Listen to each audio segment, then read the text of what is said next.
Seorang imam adalah yang paham tentang makmumnya. Betul tidak? Makanya kalau imam yang paham tuh nggak mau dia panjang-panjang ayatnya.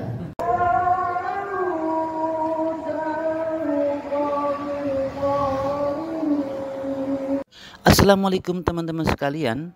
Pada video kali ini kita akan mendengarkan ceramah singkat yang bertemakan tentang amalan-amalan ringan pembawa masuk ke surga. Jadi dimanapun teman berada bisa mendengarkan ceramah seperti ini. Tetapi kali ini ceramah ini lain dari yang lain, dibawakan oleh Ustadz muda yang sangat top di komplek kami. Semoga teman-teman mendapatkan wawasan yang baik dan kita bisa selamat dunia dan akhirat. Ayo kita cek videonya. Oleh karena itu kita berdoa, mudah-mudahan ini Ramadan terakhir bagi kita.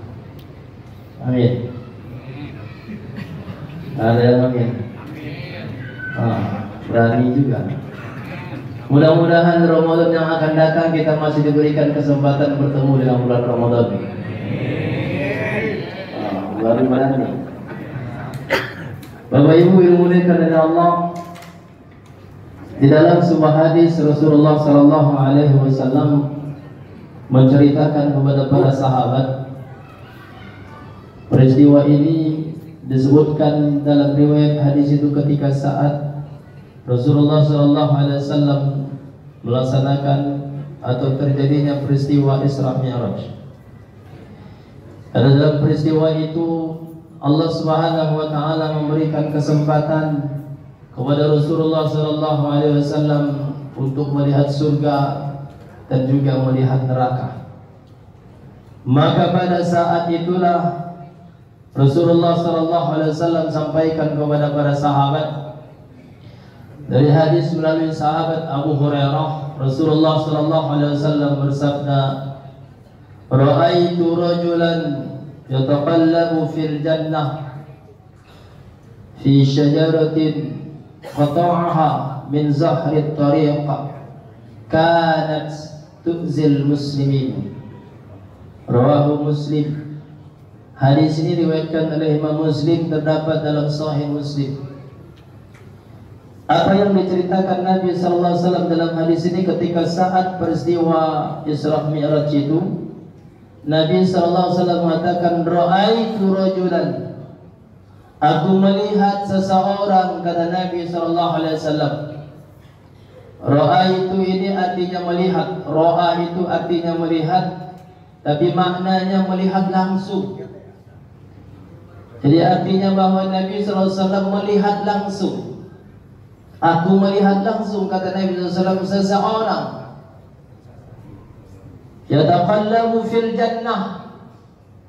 Seseorang ini sedang menikmati keindahan surga dan seluruh fasilitas yang ada di surga. Jadi kalau kalimat taqallaba yataqallabu ini kalau dihubungkan dengan nikmat, berarti orang ini sedang menikmati sesuatu dengan kenikmatan yang luar biasa. Kalau dihubungkan dengan surga, berarti orang ini sedang menikmati surga dengan seluruh fasilitas yang ada di surga dan keindahan surga. Nabi mengatakan yataqallabu fil jannah. Ini orang sedang menikmati di surga, keindahan surga dan seluruh fasilitasnya. Karena kita tahu bagaimana surga itu begitu indahnya kalau Allah gambarkan dalam Al-Quran dan Nabi ceritakan dalam hadis-hadisnya. Surga itu begitu indah. Saking indahnya surga tidak bisa kita gambarkan dengan pemikiran kita hari ini. Itulah sebabnya Allah berfirman, "Fala ta'lamu nafsun ma ukhfiya lahum min qurrati a'yun." Maka tidak ada satu jiwa pun yang tahu, kata Allah Subhanahu wa taala, apa yang disembunyikan bagi mereka tentang keindahan surga dengan pandangan mereka. Nggak bisa kita bayangkan bagaimana indahnya surga, walaupun Allah sudah ceritakan atau gambarkan dalam Al-Quran tentang keindahan surga dan Nabi ceritakan dalam hadisnya. Nggak bisa kita gambarkan. Kenapa? Karena kita belum pernah melihat surga.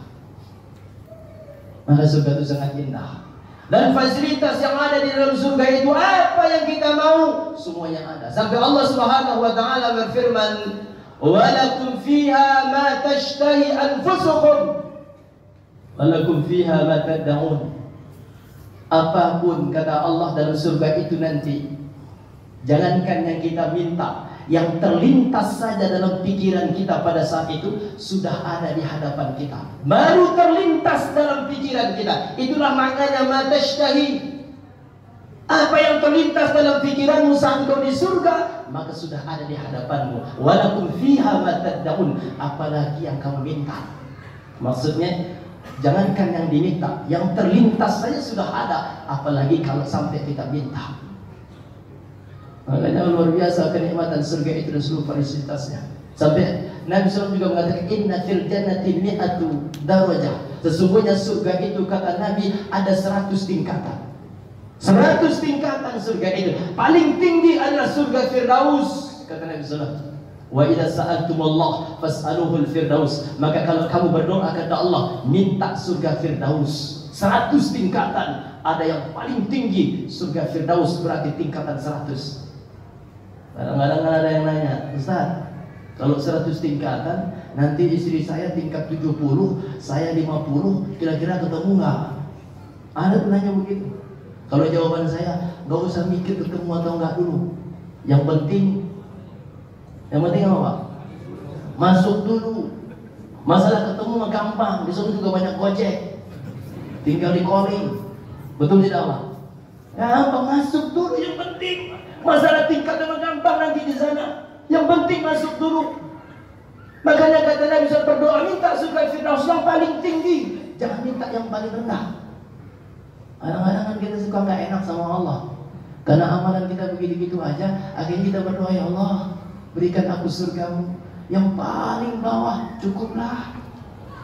Jangan minta yang paling atas. Logikanya nih Bapak Ibu, logikanya kalau kita minta yang paling tinggi, nanti kalau meleset doa kita masih ada sebawahnya 99, meleset lagi 98, meleset lagi 97. Betul tidak Bapak Ibu? Coba kalau minta yang paling bawah, meleset doanya kemana tuh Pak? Itu logika kita. Begitu maksudnya. Maka Nabi mengatakan kalau kamu berdoa, minta surga Firdaus yang paling tinggi. Semua fasilitas ada. Sampai ada orang bertanya, ini ceritanya Ustaz Abdul Somad bercerita tentang keindahan surga. Sampai ada yang bertanya, Ustaz, di surga ada rokok nggak? Gitu. Kira-kira ada nggak Pak? Rokok Pak. Kenapa malu-malu jawabnya? Ada nggak kira-kira? Kata Ustaz Abdul Somad, ada. Tenang aja, tapi ngambil apinya dari neraka. Kalau sudah ngambil api dari neraka, nggak balik lagi ke surga. Ya, kadang-kadang begitu. Jadi semua fasilitas itu ada di surga. Tapi yang jadi pertanyaan kita adalah, ini orang siapa? Kenapa dia bisa menikmati surga itu dengan seluruh fasilitas yang ada di surga? Apa sih amalan orang itu? Nabi menyaksikan itu.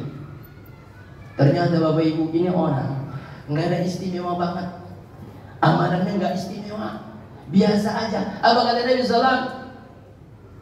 Fi syajaratin qata'aha min zahri tariq tu'zil kanat tu'zil muslimin. Ternyata nih orang ini amalannya ketika saat di dunia, kata Nabi SAW, ada satu dahan kayu yang menjorok ke jalan, lalu qata'aha, lalu dia memotong dahan kayu itu. Kenapa? Karena tu'zil muslimin, karena dahan ini selalu mengganggu orang muslim yang lewat di situ. Dipotong sama dia, disingkirin sama dia. Ternyata inilah amalannya. Tapi jangan salah paham dengan hadis ini. Nanti nggak sholat, dia nggak puasa, yang penting apa yang mengganggu singkiri, masuk surga. Nggak begitu juga. Kita kan suka menggampang-gampangan begitu. Ya, nggak begitu maksudnya. Amalan wajib, tetap ini bagian dari sunnah. Pertanyaan saya Bapak Ibu, itu orang kalau menyingkirkan dahan ke jalan itu, kira-kira rasa apa yang ada dalam dirinya sehingga dia bisa menyingkirkan dahan itu? Ya kalau nggak dijawabnya saya pulang, saya nggak mau imam dari sholat tarawih. Apa kira-kira rasa yang dalam dirinya?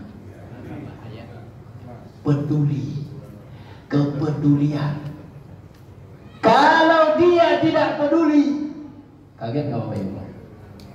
Kaget kan? Emang saya sengaja begitu, suka begitu berceramah. Makanya siap-siap, kalau yang jantungan bahaya juga. Kalau dia tidak punya rasa peduli nggak akan disingkirkan. Apalagi kalau dia berpikir, saya lewat di sini sekali ini doang, ngapain saya singkirin? Biarin aja. Tapi karena dia punya keimanan, dan orang-orang beriman itu paling tinggi sikap peduli mereka kepada orang lain. Makanya doanya saja orang beriman, dia doanya, Rabbana ighfir lana wa li ikhwanina alladziina sabaquna bil iman. Orang-orang beriman itu kalau berdoa kepada Allah, bukan hanya dirinya yang didoakan, tapi saudara-saudaranya yang lain pun didoakan olehnya. Ini menunjukkan orang beriman itu kepeduliannya tinggi. Ini sikap orang beriman. Nggak mungkin kalau dia tidak punya kepedulian bisa melakukan, nggak mungkin. Karena keimanan itulah yang membuat kepeduliannya tinggi. Al-ihtimam, perhatiannya, kepeduliannya. Makanya hari ini Bapak Ibu kita harus tunjukkan kepedulian orang beriman melalui ibadah puasa ini. Ini bagian dari bagaimana memunculkan rasa peduli kita terhadap orang lain melalui puasa. Peduli terhadap siapa? Pertama, suami yang peduli terhadap istri dan anaknya. Hari ini banyak suami yang tidak lagi peduli sama anak dan istrinya. Kadang-kadang hidup masing-masing, suami masing-masing, istri masing-masing, anak masing-masing, mencari dunianya masing-masing. Kepedulian, perhatian udah nggak ada. Kenapa? Sibuk masing-masing. Padahal Nabi sudah contohkan bagaimana seorang suami perhatian terhadap istrinya. Saya mau tanya dulu Bapak Ibu, contoh Nabi pernah nggak kita lakukan? Dulu ada seorang istri Nabi, salah seorang istri Nabi, memang fisiknya agak pendek. Di dalam kisahnya, ketika saat istri Nabi ini mau naik ke atas onta, ke kendaraannya, onta kan tinggi. Betul nggak Ibu? Onta kan tinggi. Jadi orang kalau mau naik ontanya, apa istilahnya tuh? Duduk apa jongkok gitu. Ya begitulah, pokoknya supaya orang gampang naik. Itu istrinya Rasulullah itu susah naiknya karena tetap tinggi, karena onta itu gede. Apa yang dilakukan Rasulullah? Rasulullah SAW berjongkok di hadapan istrinya di dekat onta itu. Nabi persilahkan kepada istrinya untuk menginjak lutut Nabi sebagai tangga bagi dia untuk naik ke atas onta. Bapak pernah nggak begitu sama Ibu? Hah? Oh nggak ada ontanya? Mau pakai apa? Oke nggak ada onta, oke nggak apa-apa. Contoh saja, ketika saat mau berangkat dengan mobil, masihkah Bapak membukakan pintu mobil untuk istrinya masuk ke mobil? Jawab yang jujur. Oh, ada yang jawab. Ibu saya tanya, masih ada nggak Bu suami kita? Tapi rakyatnya sengsara. Dia harus tahu bagaimana kondisi rakyatnya. Betul atau tidak? Oh, mulai panas. Seorang imam adalah yang paham tentang makmumnya. Betul tidak? Makanya kalau imam yang paham tuh nggak mau dia panjang-panjang ayatnya. Kenapa? Makmumnya sudah sepuh semua. Ini jangan sampai ada imam bodoh amat, gua kan hafiz, dia hajar terus sama dia. Orang tua di belakang sudah pingsan semua. Makanya malam ini saya mau paham dengan makmum saya. Pahamnya maksudnya malam ini 1 rakaat 1 lembar kita baca. Bapak Ibu siap kan? Saya nggak siap. Ibu dia kena Allah. Itu makmum, karena makmum atau imam yang baik itu kata lain. Ini dalam hadis lagi. Sebaik-baik imam, imam yang disukai oleh makmumnya. Walaupun dulu kalau disukai makmumnya, itu maksudnya imam tuh bacanya bagus panjang-panjang. Kalau sekarang makmum yang suka kepada imam yang pendek-pendek. Kalau panjang dikit, mulai batuk dia. Iya, saya paham karena suka imamin saya. Jadi kalau udah sekali saya terusin, ada lagi tuh. Saya terusin lagi, banyak akhirnya. Nah, itu udah nggak kondusif. Harus rukuk, harus rukuk. Ya, dan imam yang paham begitu, yang peduli dengan makmumnya. Bapak Ibu berkenan, itu kepedulian. Dari hadis itu harus itu muncul. Kedua, pelajaran dari hadis itu adalah jangan meremehkan sebuah kebaikan walaupun kecil.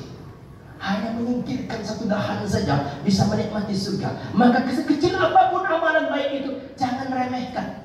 Termasuk sendal. Saya seringkali ke masjid Bapak Ibu. Begitu kita masuk masjid, begitu keluar, sendal kita sudah dirapiin semua sama dia. Saking rapinya, satu pun gak ada yang tersisa. Habis semua. Bukan itu maksudnya. Dibalikin. Tahu gak balikin Bapak Ibu? Yang kalau kita keluar tuh langsung disorongin gitu. Ini amalan kecil, tapi bagi orang ketika saat dia keluar dari masjid, melihat sendalnya sudah ditata seperti itu, dalam hatinya apa yang ternyata ini siapa yang melakukan, membuat orang senang. Sepele sebenarnya, hanya memperhatikan sendal. Atau ketika saat kita masuk masjid, ini kayak pintu masjid kita ini. Kalau kita masuk ke dalam masjid ini, jangan kita masuk sendiri. Lihat orang di belakang kita ada atau tidak. Ini bagian dari kepedulian, amalan kecil. Ini kadang-kadang kita nggak lihat orang belakang kita. Kita tutup langsung orang kejedot. Betul tidak Bapak Ibu?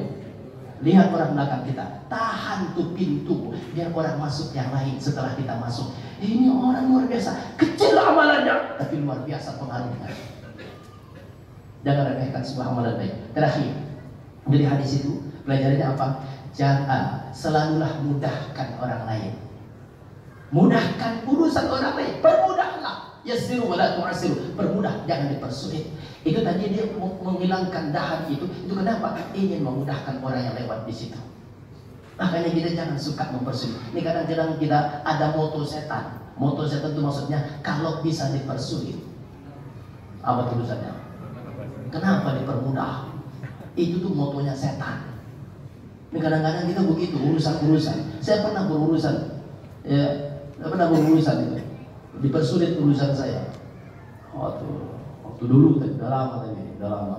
Saya bikin KTP, nggak keluar KTP saya di lurah. Ya, nggak keluar. Padahal saya butuh. Tapi sebelum ada IKTP itu, dulu kan masih KTP manual itu saya mengurus kelurahan nggak keluar. Akhirnya ada yang mengatakan, Ustaz harus kasih pelicin biar keluar. Mau gitu saya bilang gitu. Sebelum saya kasih itu tanya dulu sama Ustaz saya. Hadis syariah. Saya tanya dia. Saya bilang, gimana hukumnya saya ngasih, karena KTP saya nggak keluar, saya kasih uang pelicin, hukumnya gimana saya ngasih itu? Tapi saya butuh KTP itu, saya bilang, apa kata Ustaz saya itu? Kasih aja. Tapi syaratnya antum jangan ikhlas. Gitu katanya. Jangan ikhlas, saya bilang. Jangan ikhlas. Kenapa saya bilang? Kalau antum ikhlas berarti antum nyogok, antum dosa. Tapi kalau antum tidak ikhlas, antum terpaksa, dia yang dosa. Oh benar juga ya, dia bilang. Saya kasih, tapi saya nggak ngomong. Pak, saya nggak ikhlas nih, Saya kasih benar Pak, berkasih keluar ke KTP 2 hari keluar KTP saya. Masya Allah, luar biasa. Nah ini maksudnya, jangan dipersulit. Yassiru wala tu'assiru, permudah kata Nabi, jangan dipersulit. Kenapa? Urusan kita di akhirat lebih sulit. Kalau ingin urusan kita dimudahkan di akhirat, mudahkan urusan saudara kita hari ini. Dengan itu, pelajaran dari puasa ini, hadirkan kepedulian kita terhadap saudara kita. Jangan menganggap remeh sebuah kebaikan itu, walaupun kecil, dan selalulah mudahkan urusan orang lain. Baik itu berurusan dengan kita, maupun dia berurusan dengan orang lain. Allah subhanahu wa ta'ala bihamdika, asyhadu an la ilaha illa anta, astaghfiruka wa atubu ilaik. Assalamualaikum warahmatullahi wabarakatuh.